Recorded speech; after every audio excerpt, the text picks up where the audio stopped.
Boom, boom, boom, boom. A side, B side. What side are you on? Hey, welcome back. It's A Side, B Side podcast. I'm Brooke Summers. That's Adam Weingarten. How are you, Adam? I am doing very well. It's been a good week. Good. You catch any new TV shows? I know we had our movie battle on our buddy Kevin Armstrong's Movie Battle podcast, which you can catch. There's actually a link on our Instagram. It's A side underscore B side underscore podcast. And then if you click a link in our bio, you can get to that battle. So that was a lot of fun. Mm-hmm. Yeah, that was great. I really had a good time doing that. I've actually been on a movie binge over the last, probably since our last podcast recording last week. I've just been watching a lot of movies, and that actually influenced completely my A side this week. Is all about a very special movie that kind of changed both movie making and was the perfect movie at the perfect time for a 12-year-old Adam. Nice. I kind of have gone back. I've been doing the nostalgia this week. Netflix just released The Game and Girlfriends, and those are shows from like the early 2000s that I absolutely used to love. And so I've just been binging those like crazy. Also keeping up with Lovecraft Country and The Vow. Oh, and then the big news in The Vow this week. Actually, one of the heiresses, I can't remember her name at the moment, but she was sentenced to prison this week. So yeah, if you've not caught The Vow on HBO Max, you definitely need to. I'm actually thinking I like HBO Max more than Netflix and Hulu these days. Wow. I can't pick between my vices. So I have to love them all evenly or I'm going to get in trouble because they come back to bite me when I do that. But I actually, after the Emmys, what were those, about 2 weeks ago? A good friend and I both realized we had not watched any of Schitt's Creek. So I have started that. I did watch last week, and we, like, in one evening, we binged like the first 9 episodes. And they're super accessible and super funny if you like Eugene Levy, or if you've heard about this comedy that recently just ran through the Emmys and won every category for comedy, the first time that's ever happened. I highly recommend it. Catherine O'Hara's in it as well, the mom from Home Alone, and she's been in tons of other stuff. But it's actually Beetlejuice. The main driver is Eugene Levy's son, David, and they play father-son in the show as well. And it's just really well done and super bite-sized. And it's one of those things you can just sit down and watch for 20 minutes. And in this crazy time of ours where everything is really intense, it's nice to have something that's just over the top silly. I didn't realize they were father and son in real life. Oh, yeah. Father and son in real life. And like David is the one who like pretty much came up with the idea for the series and is the writer and the driving force behind it. And his dad is just kind of along for the ride. Obviously really good too, and also contributes. They all do. But it's kind of cool to see a father-son opportunity like that.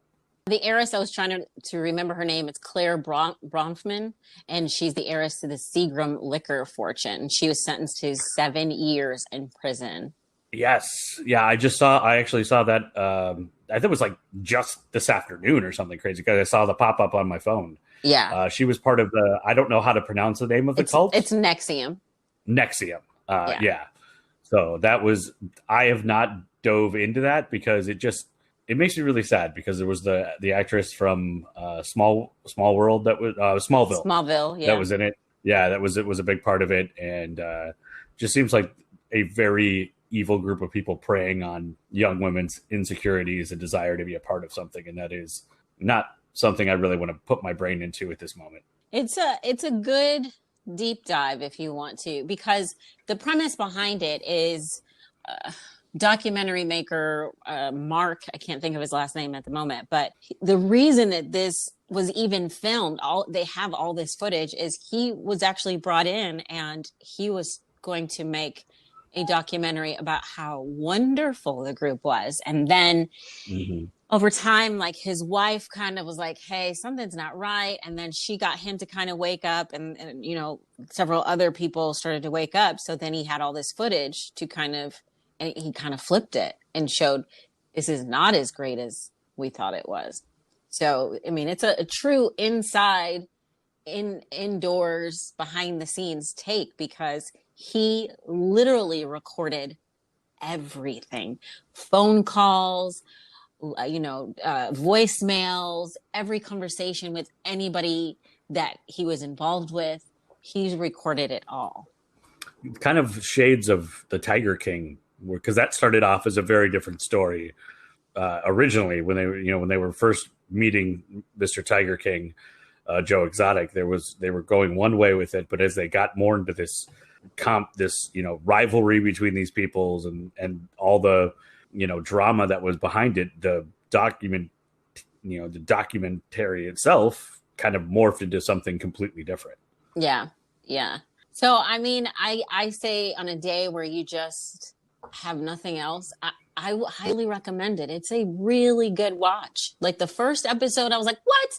What are you doing here? You're making this look all great. But then that's what cults do. They show you the good and they lure you in. And that's kind of what they do with the first episode. And, they keep you hooked. At the end of every episode, they throw out a little more bait and you're like, okay, what's next? So that's where we are. And I think there's like 2 or 3 more episodes.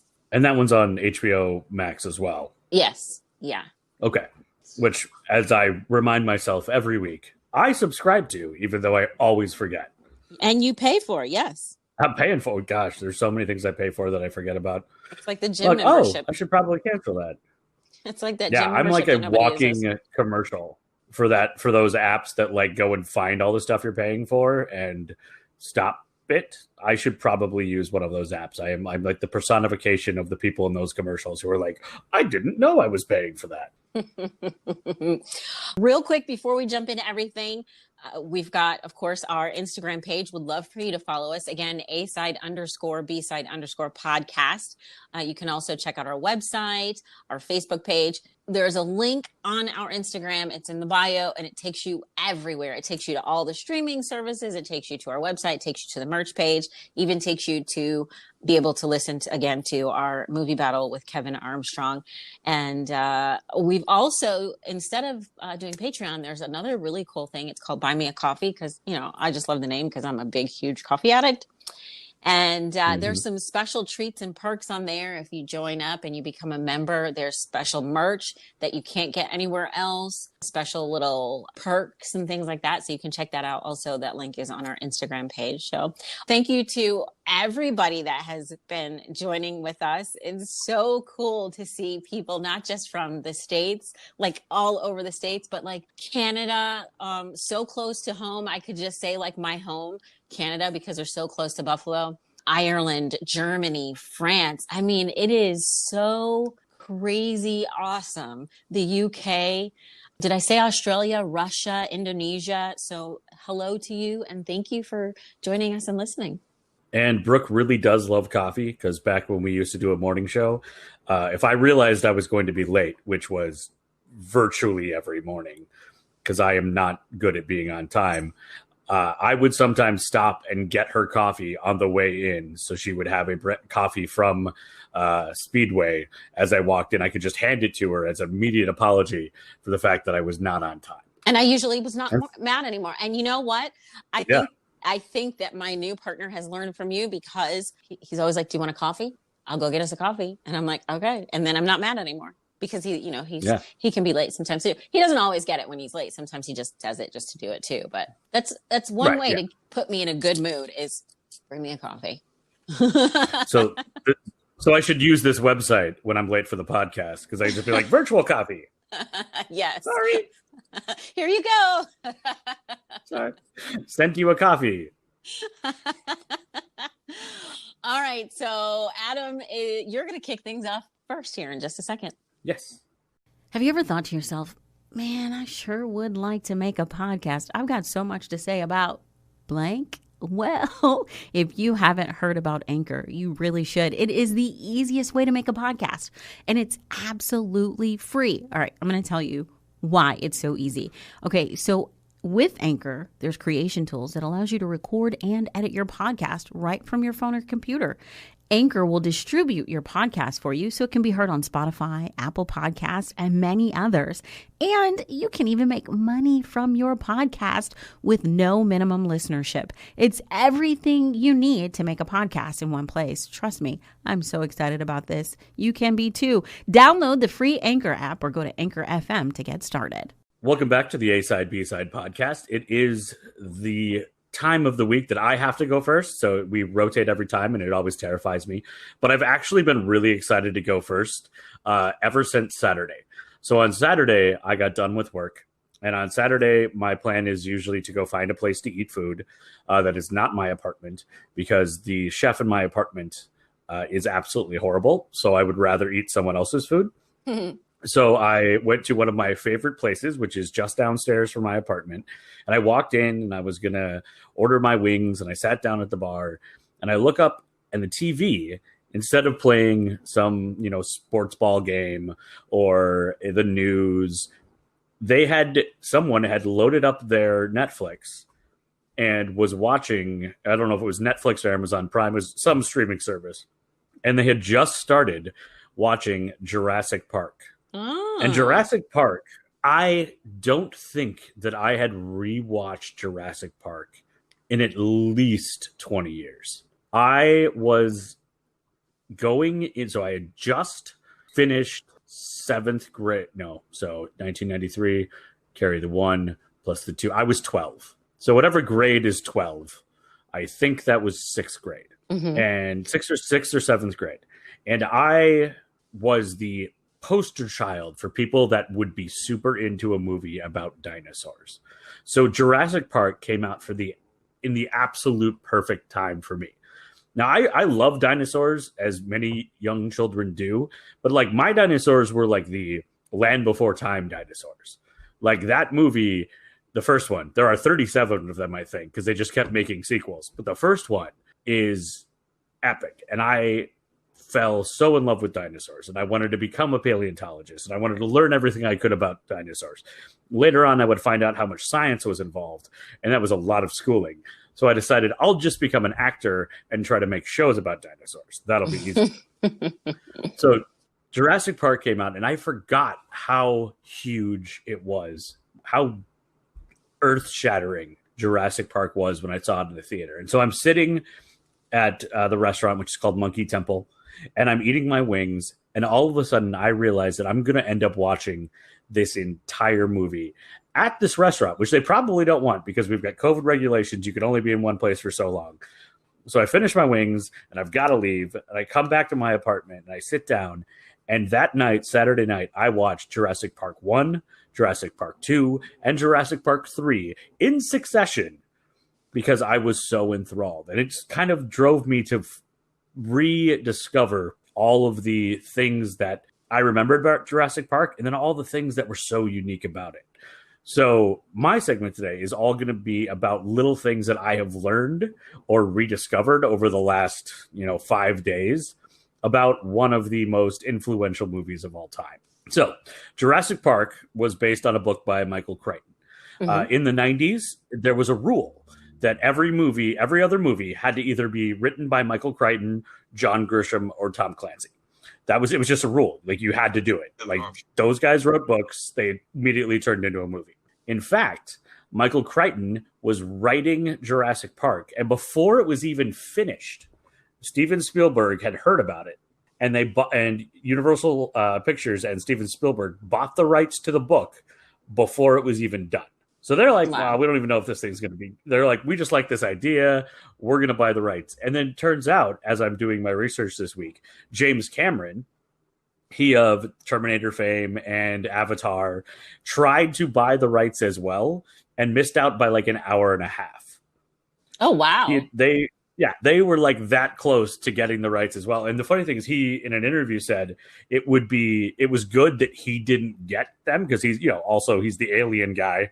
He was like, my movie would have been real scary. Like, Jurassic Park is scary, but like, it made more and more people want to learn about dinosaurs because they also have a lot of clearly the characters in Jurassic Park love dinosaurs. They're all dinosaur fanatics. But yes, it's a very scary thing, but there are also a lot of scenes where there's the dinosaurs that don't eat meat, and they talk about how gentle they could be and how unique all of these animals were. And James Cameron said, like, my movie would have been super scary and no one would have wanted to know about anything more about dinosaurs. So it's probably better that Steven Spielberg got to make it. So originally Steven Spielberg gets the rights and he's developing the script even before the book comes out. Even before they write the screenplay for the movie. Sorry, the book is out. He's got the book. He's storyboarding scenes before the screenplay has even been adapted. He was so excited to do this movie. And he actually had just finished filming Hook, which is another great Steven Spielberg movie. Hook, the Peter Pan adaptation with an old Peter Pan played by Robin Williams and Dustin Hoffman as the strangest Hook in the world. And the story is, not to get too far off track, but in that story, Peter Pan has grown up and his kids get kidnapped by Captain Hook. And one of the kids, the young man who plays, and I'm going to try to get names right this time because that's something that you should do because it's important. The young man who plays the young boy in Jurassic Park actually auditioned for Hook. He didn't get it. So Spielberg actually came up to him at that audition and said, it's okay, you're not going to be in this movie, but I'm going to cast you in a movie this summer. And so that kid became the kid from Jurassic Park, who everybody remembers what he looks like, and nobody remembers his name. And even I cannot find his name right now because I'm looking at the wrong screen on my computer. But Tim, his name is Tim. I found it. Timmy. So Little Timmy. And Little Timmy is the I think every movie, as I like to call it, have gateway characters. Mm-hmm. They're people that help the audience feel like they're part of it.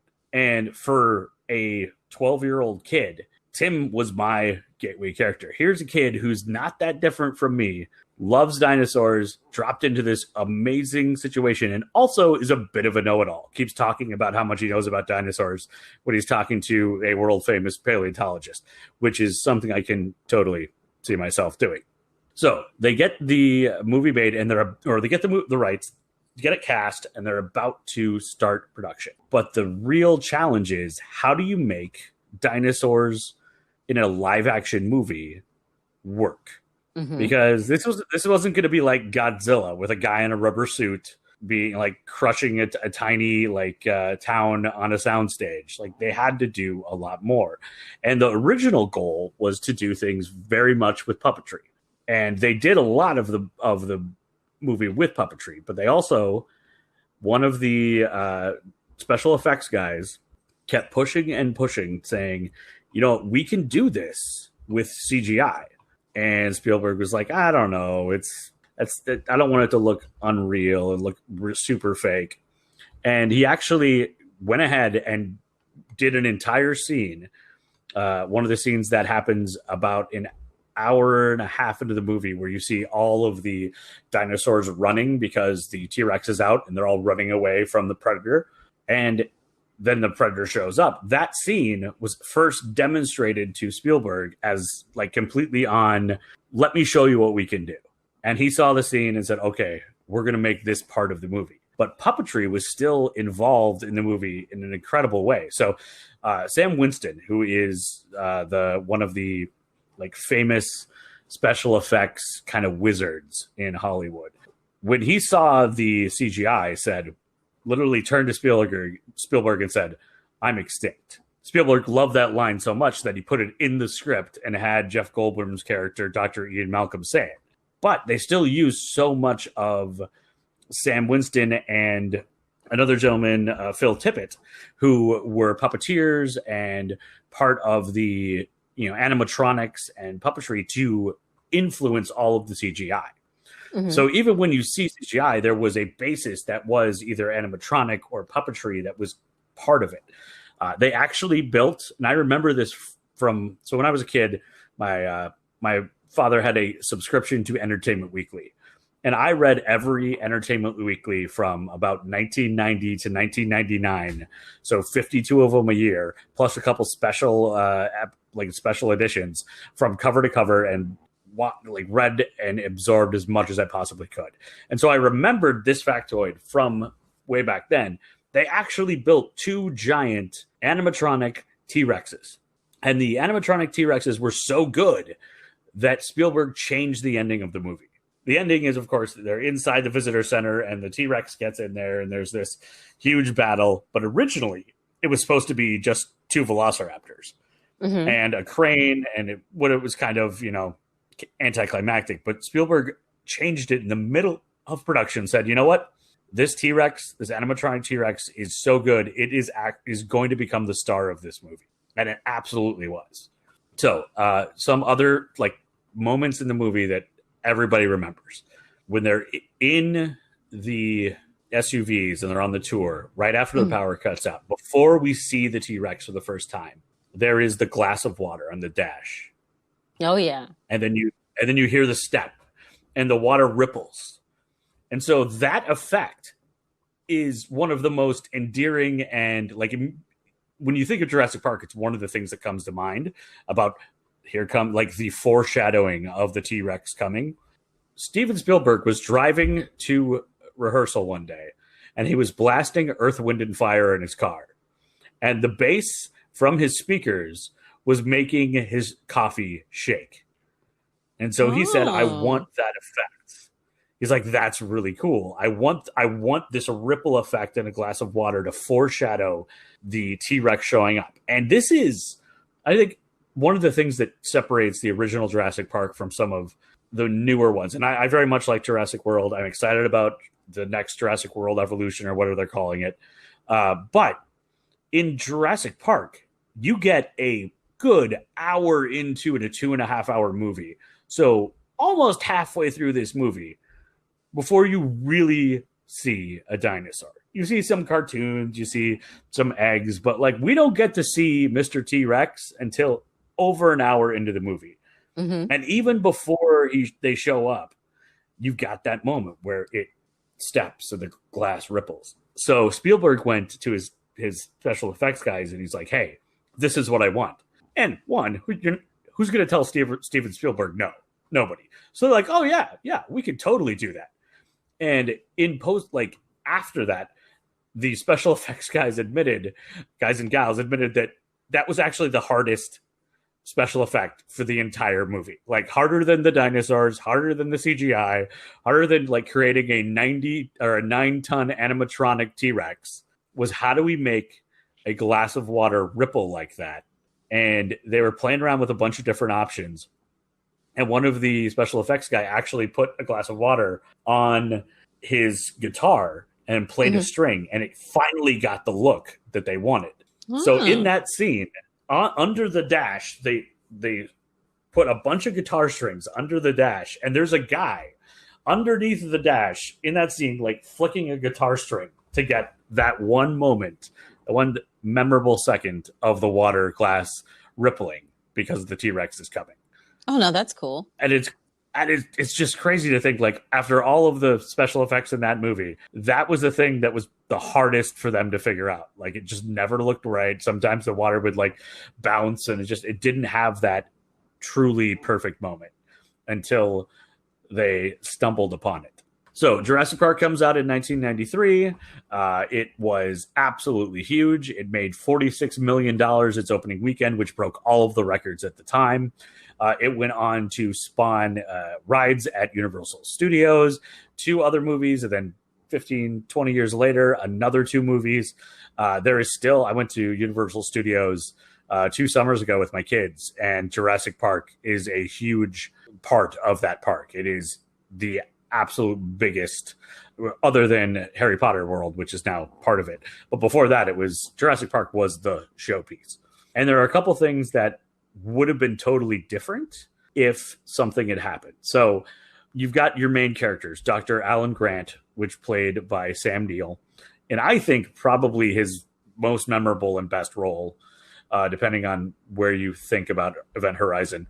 And you've got the other doctors, Dr. Ian Malcolm, played by the great Jeff Goldblum, who has the scene where his shirt is unbuttoned and he's leaning back and he's recovering after that, and which has become its own meme.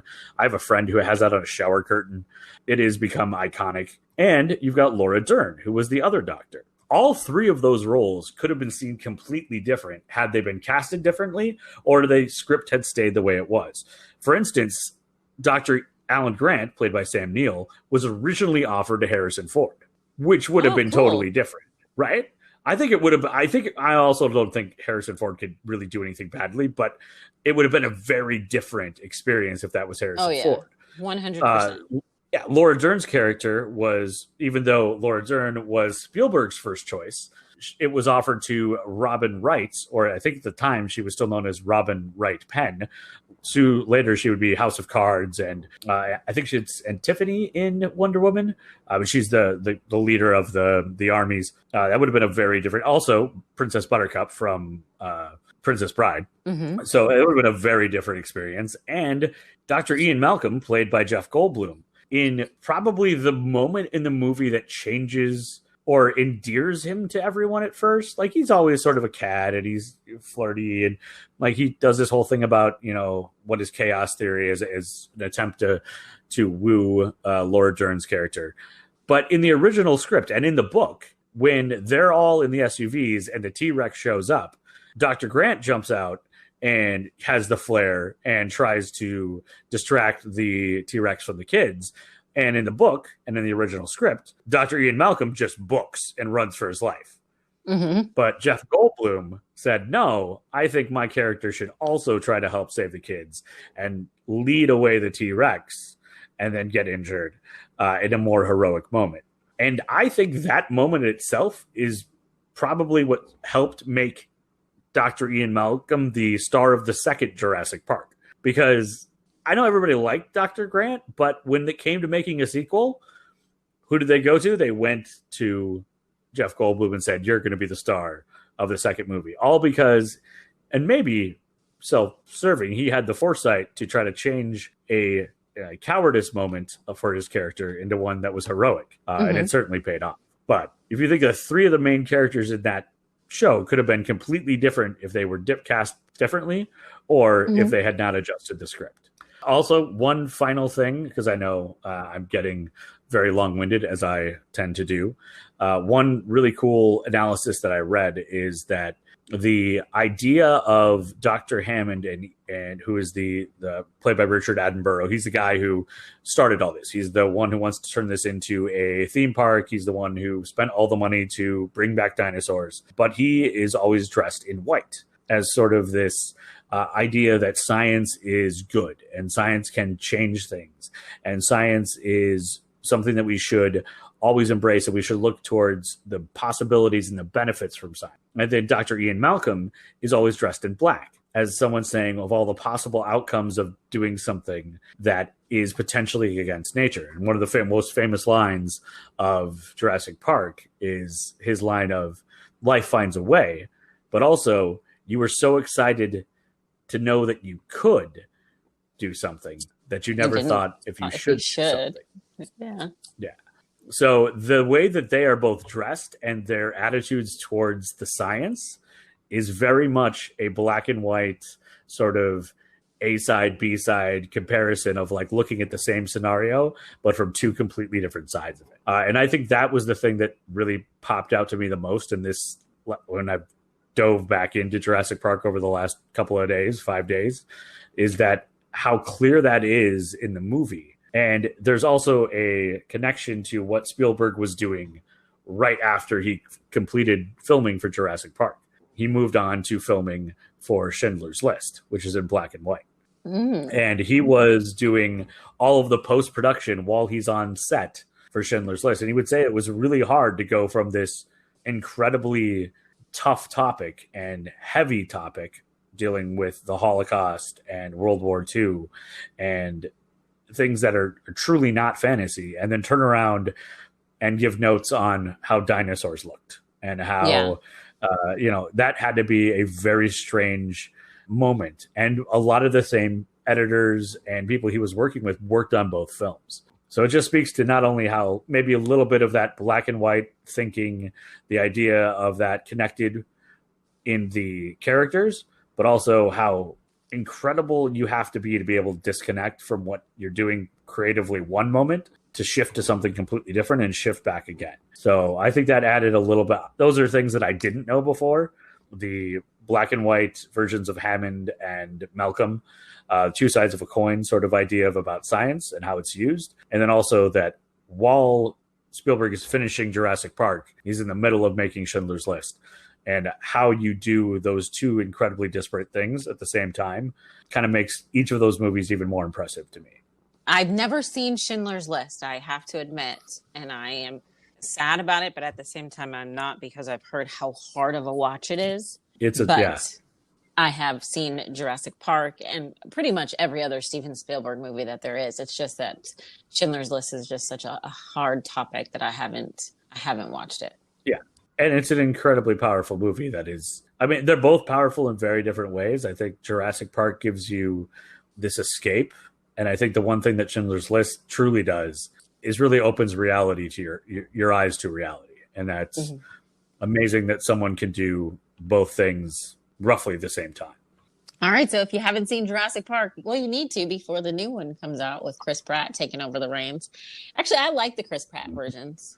Yeah, I really do too. I mean, I think they're all really good. It's just a different style.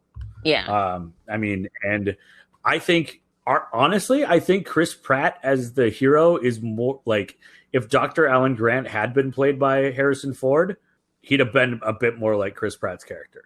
Mm-hmm. You know, a little bit more dashing, a little bit more, less sciencey. And he along with Laura Dern and Sam Neill, Jeff Goldblum, that is, will all be back for the new Jurassic World Dominion in 2021. So it'll be interesting to see those two together and how they kind of play off of each other, Chris Pratt and Jeff Goldblum. Yeah, that's going to be very interesting. Oh, another favorite, one last thing. Sorry, I meant to mention this, but it's another thing I learned that I had not, and it's about another one of my favorite movies from that era. So Jeff Goldblum, Ian Malcolm, is in the back of the Jeep, and they're getting chased by the T-Rex. And one of his famous lines is, "Must go faster, must go faster." And that line is then used, and I love the line in this movie too, and I didn't ever put two and two together, which I'm sure everybody else did. But in Independence Day, when Jeff Goldblum's character and Will Smith's character are escaping from the alien mothership and it's blowing up behind them, he says, "Must go faster, must go faster." And I never put two and two together, and I was like, wow, that is such an obvious callback that I'm kind of disappointed in myself. So I'm sorry, I didn't mean to jump back in, but I didn't want to forget that. All right, so is that the A-side? That is the A-side. I'll try not to remember anything quickly again. All right, we're going to have the B-side next.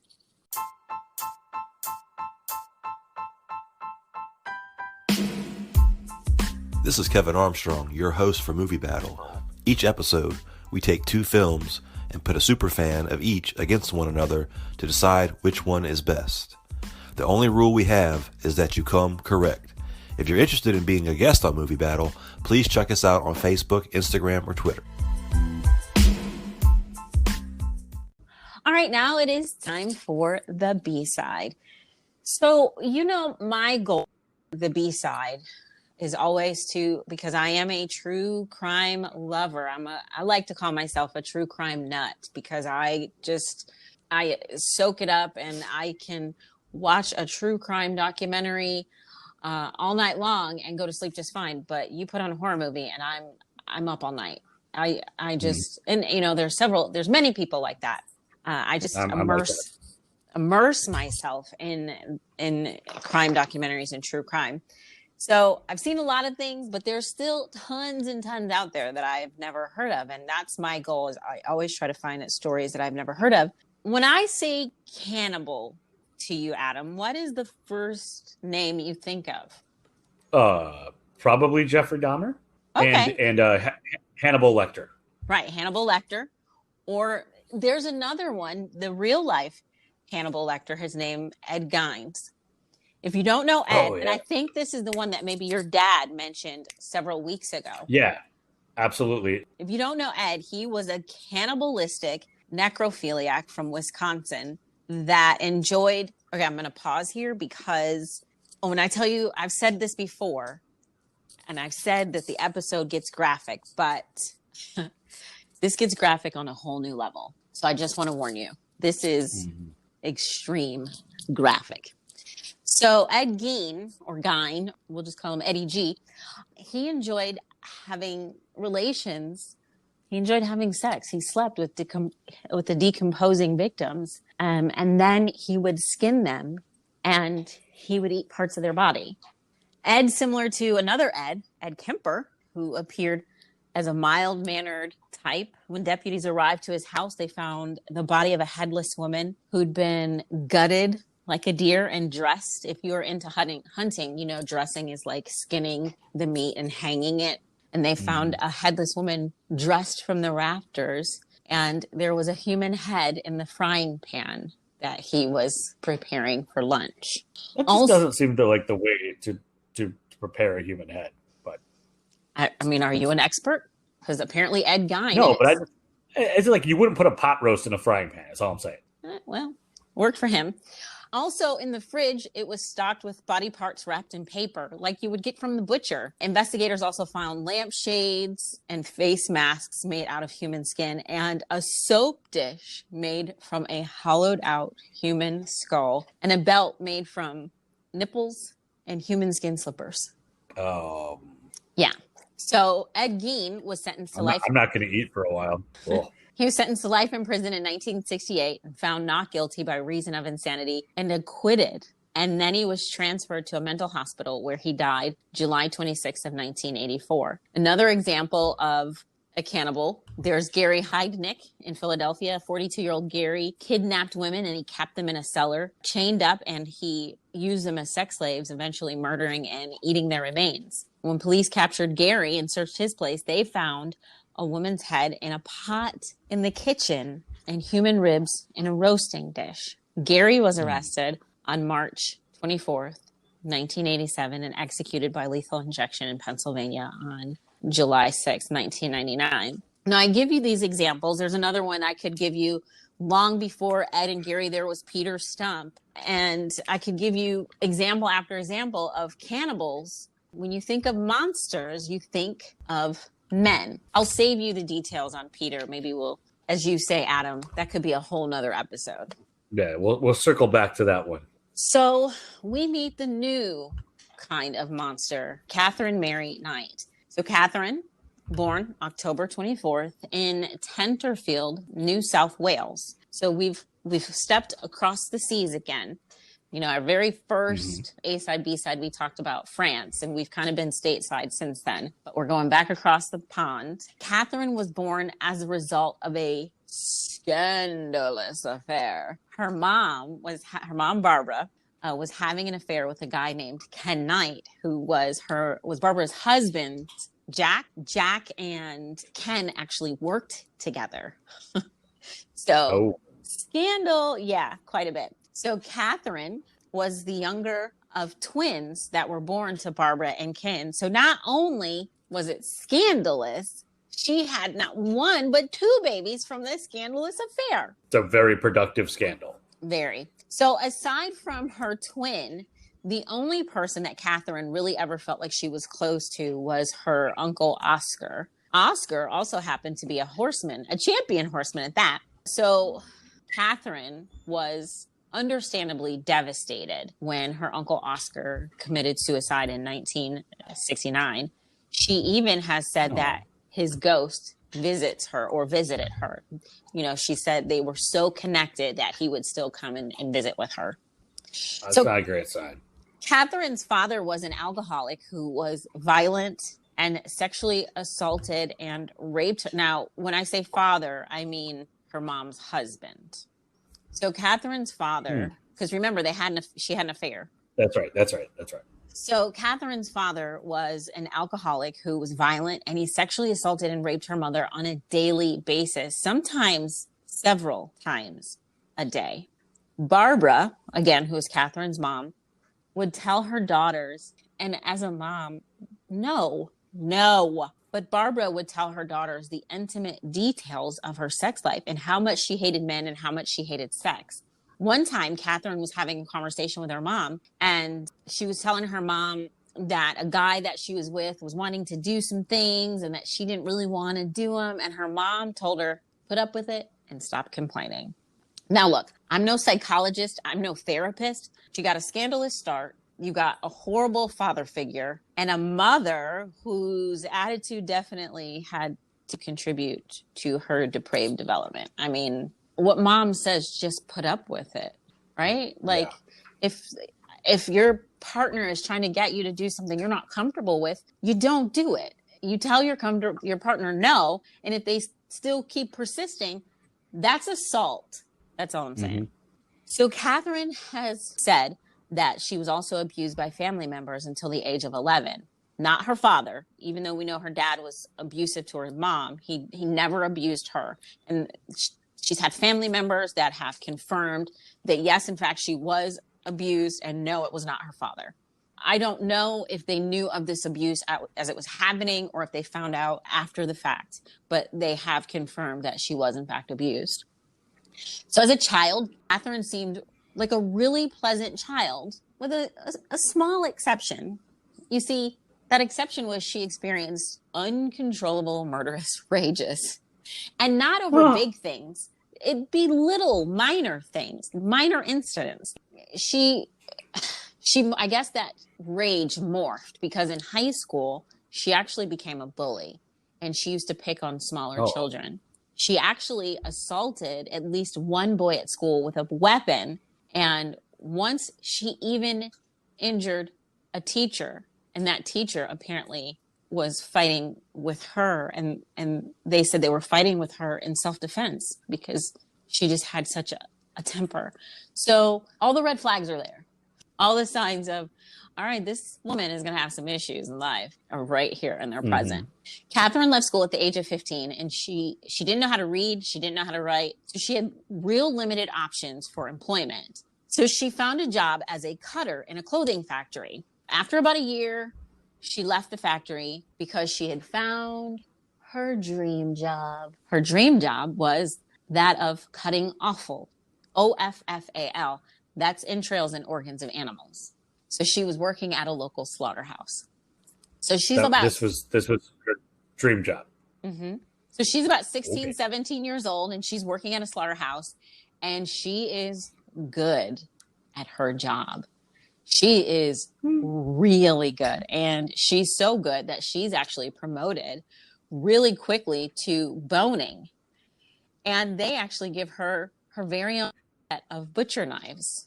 And she was so proud of these butcher knives that she held on to them for years to come. And she would hang them on the wall in her bedroom on display. According to... she's got knives on the wall in her bedroom. According to a book called Bloodstain by Peter Layler, she said she kept them there and they would always be handy if I needed them. And like I said, this was a trend that continued with her throughout her life. So Katherine now is older and gets married. She meets David Kellett. David was a hard drinking coworker. They worked together. They met in 1973. And she, as you would expect, was in complete control of this relationship. David describes Katherine as a big time lover, but an even bigger time fighter. She was known all around Aberdeen for her willingness to fight, especially with a weapon. Anyone who got on her nerves, pissed her off, ticked her off, upset her in the slightest. Katherine and David married about a year after they met in 1974 at her pressing. On their wedding day, they pulled up on a motorcycle. David, now this fits because Katherine's in complete control. They pull up in the motorcycle. Who's driving? Katherine. David is sitting in the bucket seat. Oh. And he's drunk. Not even on the seat. No, he's in the bucket. Yeah, he's drunk off his butt in the bucket seat. And as soon as they arrived at the wedding, Katherine's mom, Barbara, pulls David to the side and she's like, "Hey, I got some advice for you." She said, "Now, I am quoting. So Mom, who I know listens to the podcast, I'm sorry, but I am quoting for the purpose of the story." So Katherine's mom, Barbara, says to David, "The old girl said to me to watch out." He said, You better watch this one or she'll kill you. Stir her up the wrong way or do the wrong thing. Don't ever think of playing with her. She'll kill you. That is her mother talking to her future husband. I mean, sets off a couple red flags. Yeah. So he even says, David, when we're telling this story, even says, and that was her mother talking. She's got a screw loose somewhere. Well, her mother was right. She definitely had a screw loose. And she proved that not long after they got married. And when I mean not long, I mean their wedding night. Oh, boy. On their wedding night, she tried to strangle David because he fell asleep after having sex only 3 times. So the marriage was an extremely violent one. And on one occasion, Katherine was pregnant at the time. I mean, like extremely pregnant, close to her due date. And she burned all of David's clothing and shoes before hitting him across the back of the head with a frying pan. The reason why? Well, he'd arrived late from a darts competition after making the finals. So David, like anybody in this situation, extremely terrified. He fled for his life and he went to a neighbor's house before collapsing. He gets treated. Turns out he had a fractured skull. So police... Yeah, frying pan's like... So police wanted to charge her, but Katherine, of course, who was on her best behavior, she convinced David to drop the charges, which he did. In May of 1976, their first child, Melissa Ann, was born. And after that, David left Katherine for another woman and moved to Queensland because he couldn't handle it anymore. She was violent. She was possessive. And he said, I'm done. And this wasn't his first infidelity, but this was the first time he had actually left her. The next day, after David leaves her, Katherine is seen pushing a stroller down the street, violently shaking it from side to side as she's pushing it down the street. She was admitted to St. Elmo's Hospital, where she was diagnosed with postnatal depression, and she spent several weeks recovering. David took the baby. After she was released, she gets the baby back, and she takes Melissa. This is like not the next day, but, shortly after she's released and she has her daughter back, Melissa Ann, she takes Melissa down to the railway, and she puts the baby on the tracks and leaves her. She leaves Melissa on the tracks, and then she takes her happy little self downtown, where she stole an axe from someone and starts threatening people. Like, where do you just find an axe laying around? Only this what person. Is this, Skyrim? Only someone like Katherine would be like, oh, there's an axe somewhere around here. I'm going to find it. She finds an axe and she starts threatening people downtown. A man that was known around town called Old Ted, he was rummaging for food near the railroad tracks, and he found and rescued Melissa. As the story goes, it was barely in time, like mere minutes before the train passed. That's according to witness accounts. So Katherine, who's downtown threatening people, gets arrested. And yet again, she's taken to St. Elmo's. But this time, instead of staying, she signs herself out the next day. So a few days later, now, mind you, her husband is gone, and that's what kind of set her off. So a few days after she signs herself out from the hospital, Katherine she finds this woman and she slashes her face and she demands. Now, I'm assuming that since people knew Katherine about town, that Queensland is not huge. From what I looked up, it's not like gigantic. So she had a pretty well-known reputation. So Katherine finds this woman and she slashes her face and she demands that this woman take her to Queensland. I apologize. I said she lives in Queensland. She lives in Aberdeen.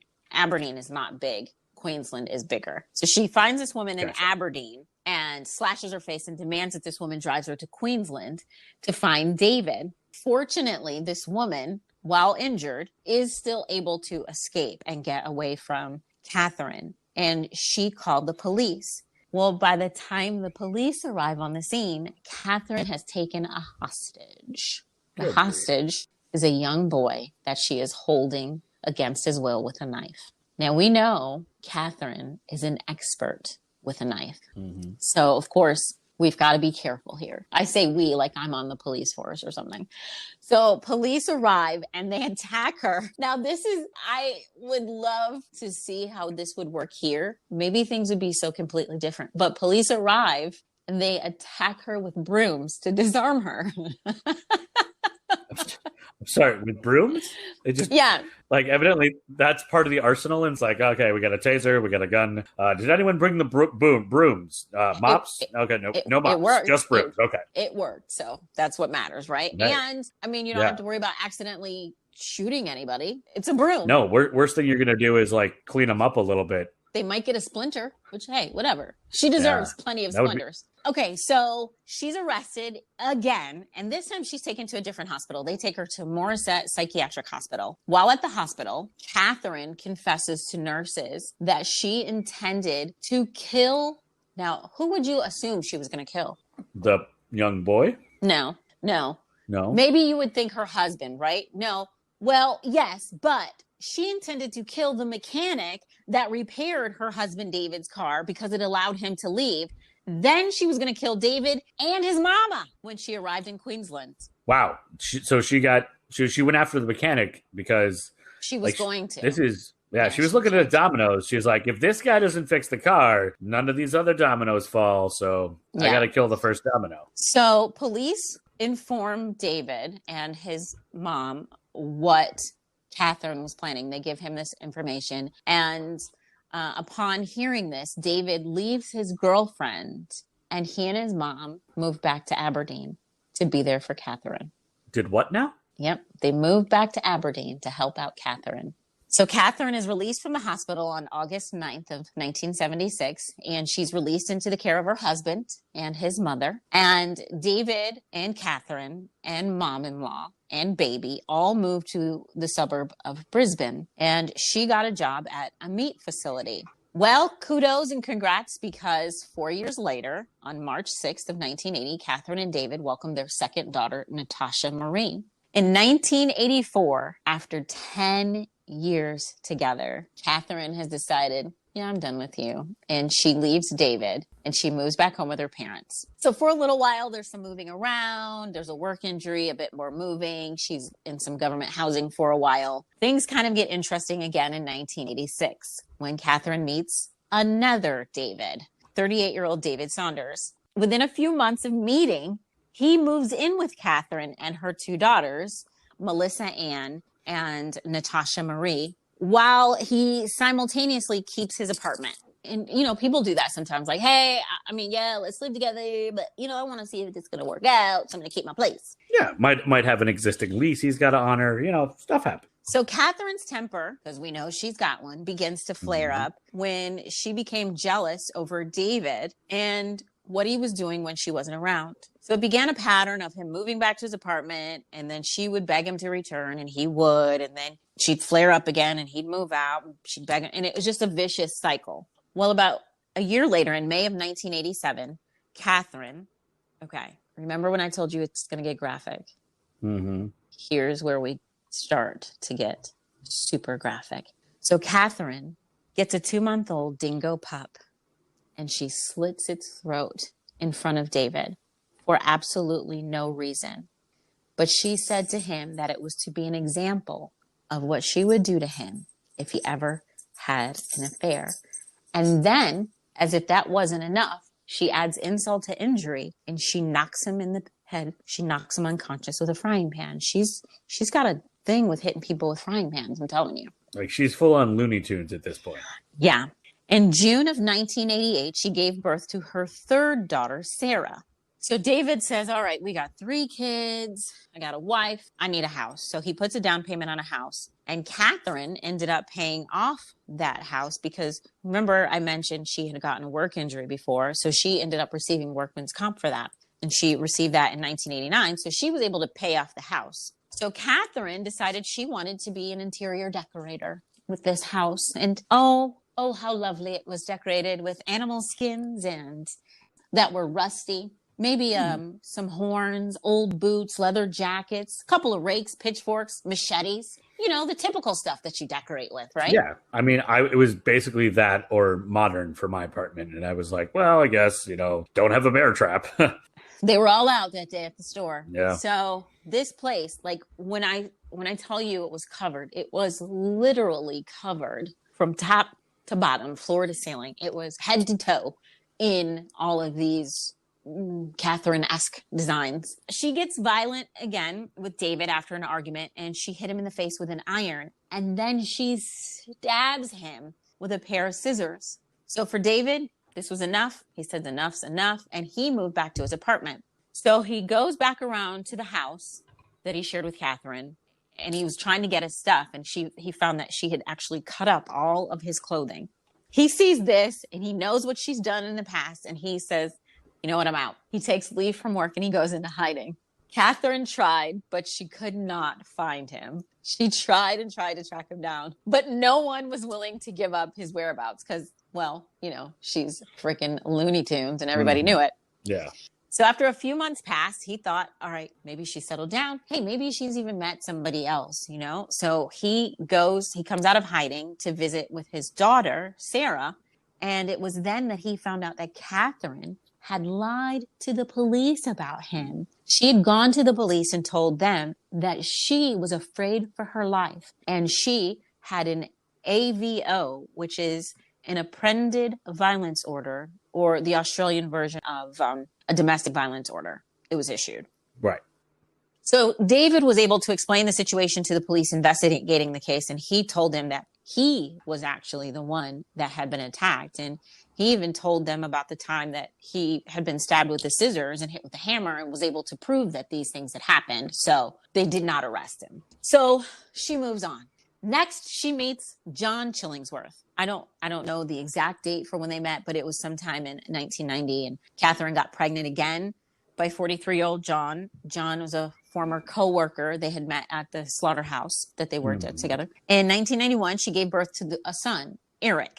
They were together about 3 years, and then she left John for a man that she was having an affair with. Now, remember what she did to David when she said, you better not have an affair or this is what's going to happen to you. But then she up and has an affair on her husband, John. Mm-hmm. So John, I have to say John was a lucky SOB because nothing violent has ever been reported about their relationship. So the man that Katherine was having an affair on John with was John Price. She apparently has a thing for names. David, John, I don't know. I mean, it's just easier. You don't forget then, you're not going to call the wrong one, John Pricey Price had 3 children of his own when he and Katherine began their relationship, their affair. John was reportedly a really good guy that everyone liked. His marriage had ended in 1988, so he was single. It was just that Katherine was with someone when they met. His younger daughter, she was 2 at the time, and lived with his ex-wife. The older of the 2 children actually lived with him. Now, John was full-on aware of Katherine's past, violence and all. And he still decided, you know what? I'm going to give it a go. And they moved in together in 1995. She moved into his place. In the beginning, everything was really cool. His kids really liked her. They seemed to really just take to her. His friends even liked her. John was making really good money at the time. And apart from just really small arguments, violent ones, everything was good. John even said life was like a bunch of roses. Aww. So in 1998, John and Katherine got into an argument because Katherine wanted to get married and John said no. So they got into a huge argument, and to get her revenge on him, she videotaped items that he had, quote, stolen from his job, which he hadn't really. Right. But she sent these videos to his boss. All of the items that she videotaped were items that were like out-of-date medical kits that he had taken out of the trash. If you've ever worked in a place where they throw out products, chances are, even if they tell you not to, some people, sometimes you're going to take it, or maybe a supervisor is going to give it to you and be like, shh, we threw that out. Yeah. It's not a big deal. It's going in the trash, right? Right. Well, They had to make an example of Pricey. So he ended up getting fired from a job that he had worked at for 17 years. Oh, good grief. So for John, that was the last straw. He immediately kicked her out of the house. Well, Katherine loves her cycles. And what happens in a cycle? When there's an up, there's a down. So after a few months, Pricey calmed down. Katherine calmed down, and they decided to rekindle things. But this time, he's like, look, we can be together, but you can't live with me.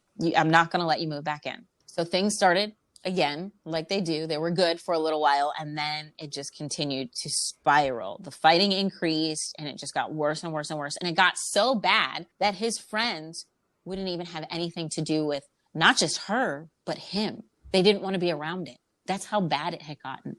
February of 2000, it just spiraled completely out of control to a very violent end. Katherine stabbed Pricey in the chest. Ooh. And we would think that once and for all, he put her out of his life. Well, on February 29th, he stopped by the magistrate's court on his way back on his work, and he took out a restraining order to keep her away from not just him, but his children. Mm-hmm. That afternoon, after he got the restraining order, he told a coworker at his job, if I'm not here tomorrow, it's because of Katherine. So his coworker's like, man, come on, don't go home. You don't need to go home. Like, come stay with me, go stay at a hotel, whatever you do, just home. Right. But John didn't listen. When John arrived home, he found that Katherine, who wasn't at the house currently, had sent John's children away over to a friend's house for a sleepover. So John spent that evening with some neighbors, and he went to bed around 11 o'clock. What he didn't know was earlier that day, Katherine had purchased some new lingerie. So Katherine arrived to John's house after he went to bed. He was asleep. She sat and she watched TV. She took a shower. She woke John and seduced him. Now look, yes, we know John took out a restraining order against him. We also know that you wake a sleeping man and with the promise of sex, what's going to happen? You're going to have sex. Well, and clearly there was a lot of passion within this relationship. And they clearly he hadn't completely left her. There's still some flame burning there. And she was able to get into his house. So I apparently she still had the key. I mean, I'm sure he just wanted her to calm down. Like, nobody wants to be stabbed repeatedly. Yeah, I mean, it is that's I have not something I have personally experienced. Knock on all of the wood in the world. But yeah, I don't think anybody wants that to happen twice. So the next morning, it's March 1st, 6 o'clock, a neighbor is concerned because John's work truck is in the driveway because he's usually gone by that time. John gets up really early and heads off to work. About that time, because he was supposed to be at work, his employer gets nervous too. So he sends a coworker to check on him when he didn't arrive to work. Mind you, he had already made that comment. So it was like, all right, he's made this comment. He's never late. And now he's not here. Go check on him. Mm-hmm. So both the neighbor and the coworker tried knocking. There's no response. They walk around the house. They knock on windows. Nothing. Then they walk around the house again, go back to the front door. And that's when they notice the blood. There's blood on the front door. So they call the police. Police arrive on the scene between 8 and 10 a.m. They see the blood, they break down the door, and they find John's body. Next to John is Katherine. She's not dead, but she's comatose. She had taken sleeping pills in an attempt to kill herself. Katherine, I'm going to take a deep breath here. Katherine stabbed John with a butcher's knife while he was asleep. According to the blood evidence, he woke up at some point during this and he tried to escape. He got up, he turned on the light, and he's running. He's trying to run through the house. Katherine is chasing him.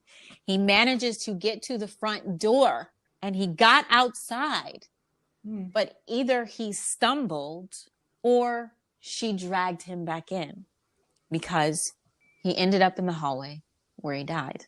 Later, Katherine went to an ATM in town and she withdrew $1,000 from John's account.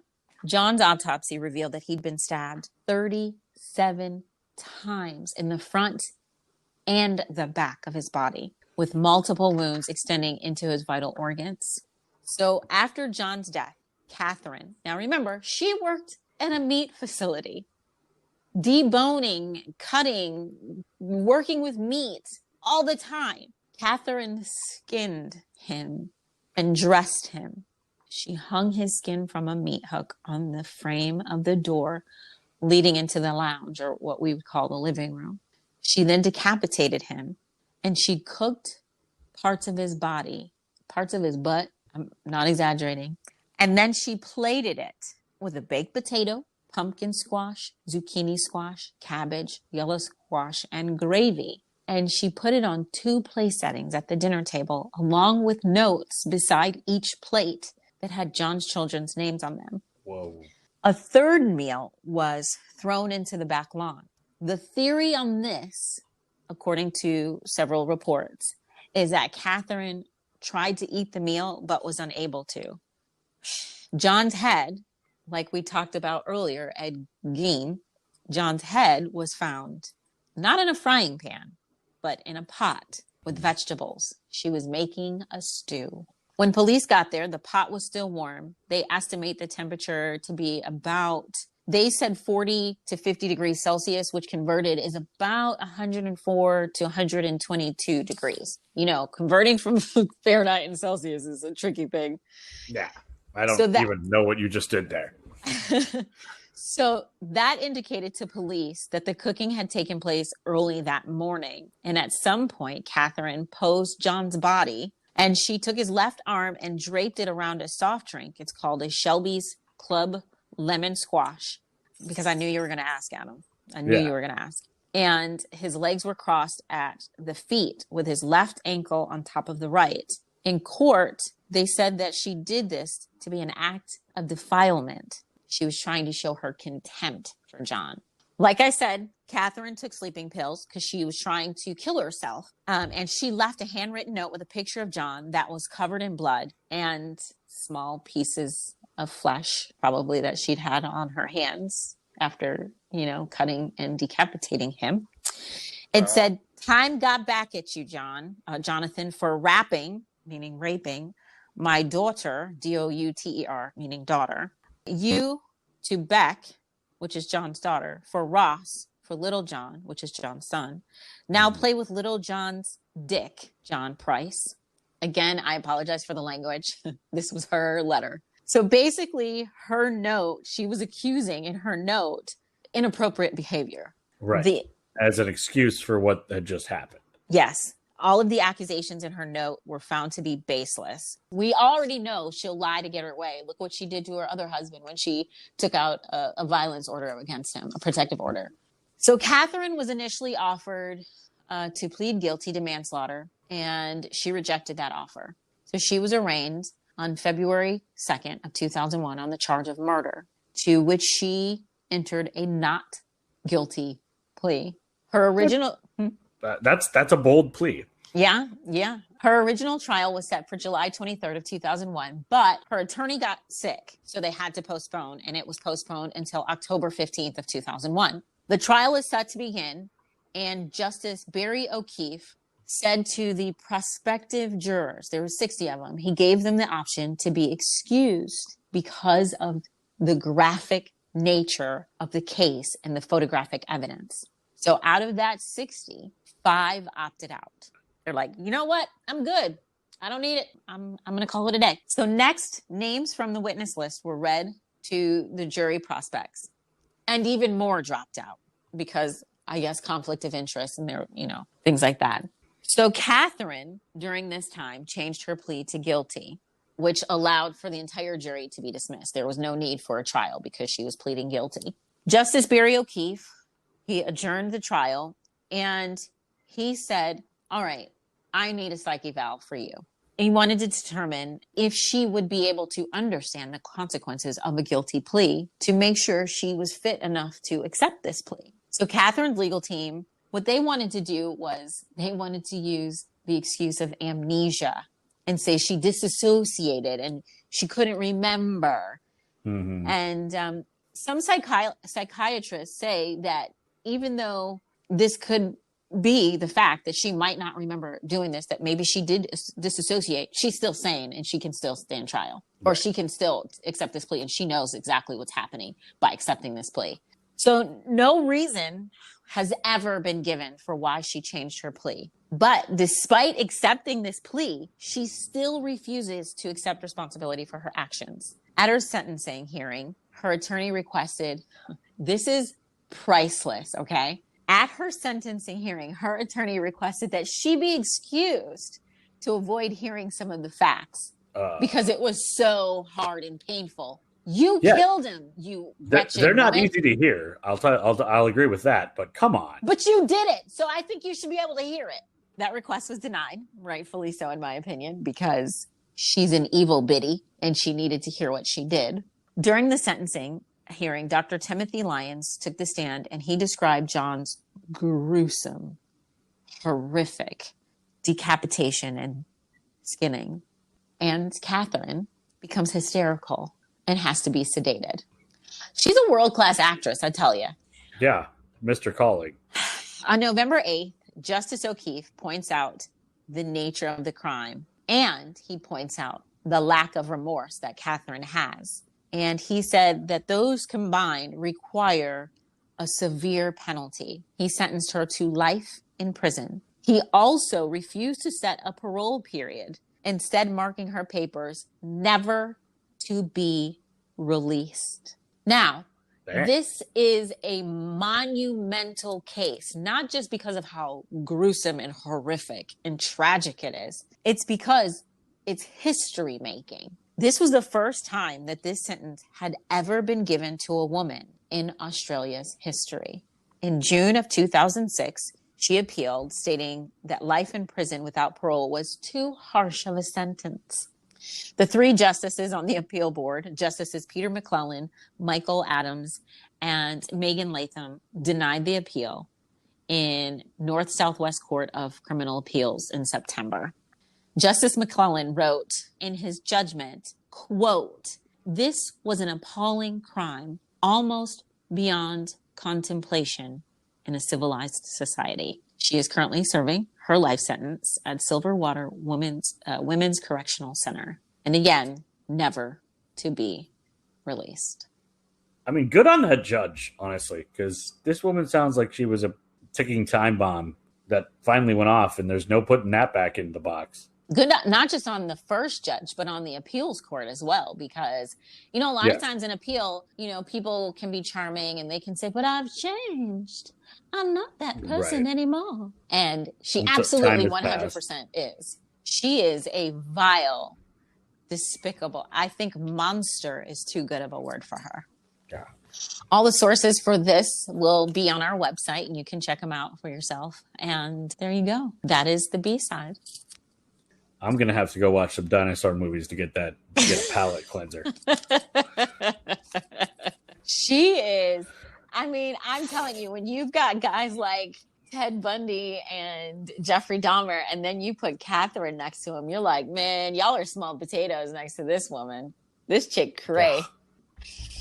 And like in so many different ways. And with so many different guys named John or David.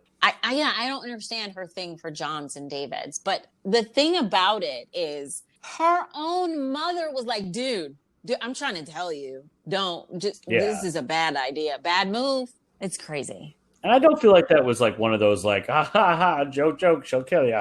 Right. I was like, no, dude, this is serious. Like, you need to listen to me real quick. Yeah. She will literally kill you. So if you are one of our listeners in Australia and you have any more information or updates on that case, we would love to hear from you. You can leave us a voicemail on our Anchor, or you can message us. You can email us, A-Side, B-Side podcasts @gmail.com, or hit us on Instagram or Facebook. We'd love to know your opinion of that case. Hopefully I did a good job with it, presenting it. I hope I didn't miss any of the major points to it. And again, if you have any info or updates, we'd love to hear that from you as well. Absolutely. There was a lot there. Yeah. Oh, yeah. That was a lot. Yeah, when I was researching, I was like, "Ooh, this woman is crazy." We have a Halloween merch on our website. I'm holding in my hand a sweatshirt. I got one of our sweatshirts, Adam. It's so soft. And I got it in pink, and it's so pretty. Even with the murdery logo on the front, it's still really pretty. Yeah, it's one of those like juxtapositions of fashion. Well, of course, we're going to wrap up here real quick, but we know the debates just happened. And as Jake Tapper on CNN said, it was a hot mess inside a dumpster fire, inside a train wreck. And I think that's putting it nicely. So voting is so imperative. And they're just going to keep doing these debates because we all watch them, because it's a car fire, dumpster fire, complete disaster, but we can't look away. So if we don't want to have these debates, don't watch it. Because as long as they get the ratings, they're going to keep throwing this stuff out there. And as much as they say, hey, we're gonna make changes or whatnot, as long as the networks are getting their ratings, they'll probably schedule like extra debates. Ugh. So it's like that catch-22. Like, I know we all can't look away. I know we all kind of like torture ourselves to watch it. But when we do that, we're just going to mean it happens more often. Halloween's coming, so I'm planning something very special for Halloween. That's coming up in a couple of weeks. And again, check out our Instagram, A_side_B_side_podcast. Our Facebook is facebook.com/A_side_B_side_podcasts. There's links on both to get you to all the vital stuff. All right. You have anything, Adam? No. You also, just a reminder to check out the Movie Battle podcast we did. Yes. That was a lot of fun. Yes. And they've got a lot of other good episodes as well. Yes. And I've found that listening to my own voice is very soothing, and I fall asleep. So if you just want to download our stuff and use it a way to go to sleep, those are going to be some very interesting dreams. All right. So there you have it. Another episode of A-Side, B-Side podcast. Thanks, Adam. Thank you, Brooke. Thank you for joining us for another episode of A-Side, B-Side podcast. We really hope you enjoyed the episode, and if you did, we'd appreciate it if you'd head on over to Apple and leave us a rating or a review. And make sure you come back next Friday for another episode.